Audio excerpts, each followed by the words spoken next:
Assalamualaikum warahmatullahi wabarakatuh. Perkenalkan, nama saya Siti Fatimah dari kelas 04 SJMBK 002, Program Studi Manajemen Strata 1. Di sini saya akan membahas salah satu materi dari mata kuliah Manajemen Sumber Daya Manusia yang diampu oleh Ibu Lili Sularmi Eskom MM. Materi yang akan saya bahas yaitu hubungan industrial. Hubungan industrial merupakan suatu hubungan antar pemangku kepentingan terhadap organisasi untuk mencapai tujuan baik secara individual maupun kelompok, di mana hubungan industrial tersebut dipengaruhi oleh 5 faktor yang disebut dengan 5M, yaitu ada man, money, material, method, dan yang terakhir yaitu machine. Selanjutnya, ada lingkungan dan para pihak dalam hubungan industrial yang terdiri dari internal dan eksternal, di mana internal terdiri dari pemilik perusahaan, manajer, serta karyawan. Dan faktor eksternal terdiri dari pemasok, pelanggan, penyedia tenaga kerja, serta pemerintah. Prinsip-prinsip hubungan industrial. Yang pertama, mengutamakan kepentingan bersama, kemitraan dan saling ketergantungan, hubungan fungsional, dan pembagian tugas. Menciptakan suasana kerja yang kondusif dan ketentraman dalam bekerja, meningkatkan produktivitas, serta meningkatkan kesejahteraan bersama. Tapi kenyataannya, seringkali ada pihak yang melanggar kesepakatan kerja dalam menjalankan tugasnya, sehingga menimbulkan perselisihan yang berakibat pada kerugian yang diderita setiap pihak dalam perusahaan, sehingga menimbulkan perselisihan dalam hubungan industrial.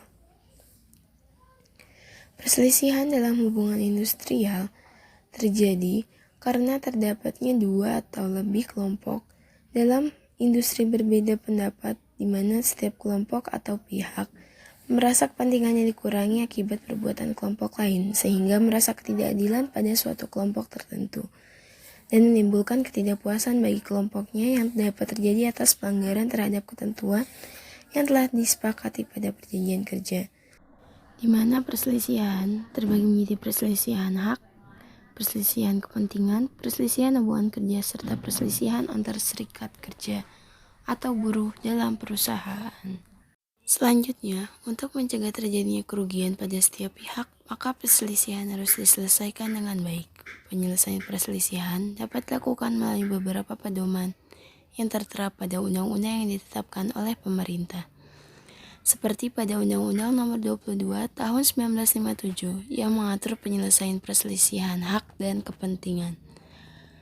Prinsip penyelesaian perselisihan hubungan industrial terbagi menjadi 2, yaitu penyelesaian di luar pengadilan hubungan industrial dengan melalui penyelesaian secara bipartit dan penyelesaian melalui tripartit atau mediasi, konsolidasi, dan arbitrase.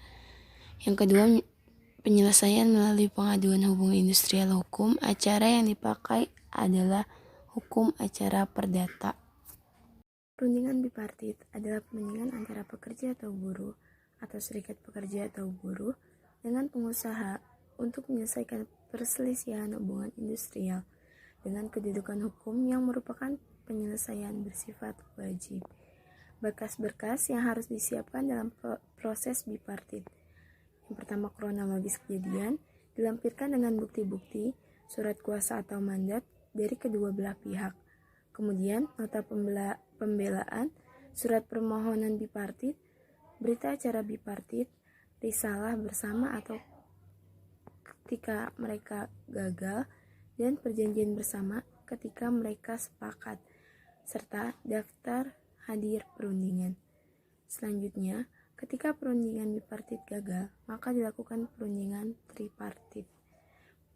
Perundingan tripartit merupakan perundingan antara pekerja atau buruh, atau serikat pekerja atau buruh, dengan pengusaha yang difasilitasi dengan mediator, konsiliator, atau arbiter sebagai tindak lanjut dari gagalnya perundingan bipartit tersebut.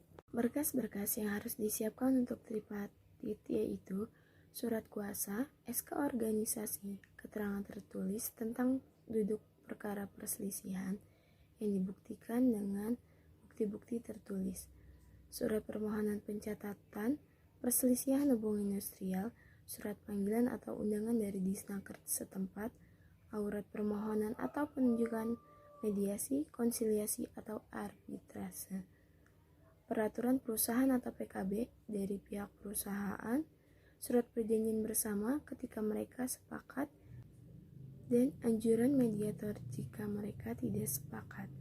Jawaban anjuran dan putusan arbitera kalau melalui proses arbitrase. Dalam penyelesaian perselisihan dalam hubungan industrial terdapat pengadilan khusus, yaitu Pengadilan Hubungan Industrial, yang merupakan pengadilan khusus yang dibentuk di lingkungan pengadilan negeri yang berwenang memeriksa, mengadili, dan memberikan putusan terhadap perselisihan hubungan industrial.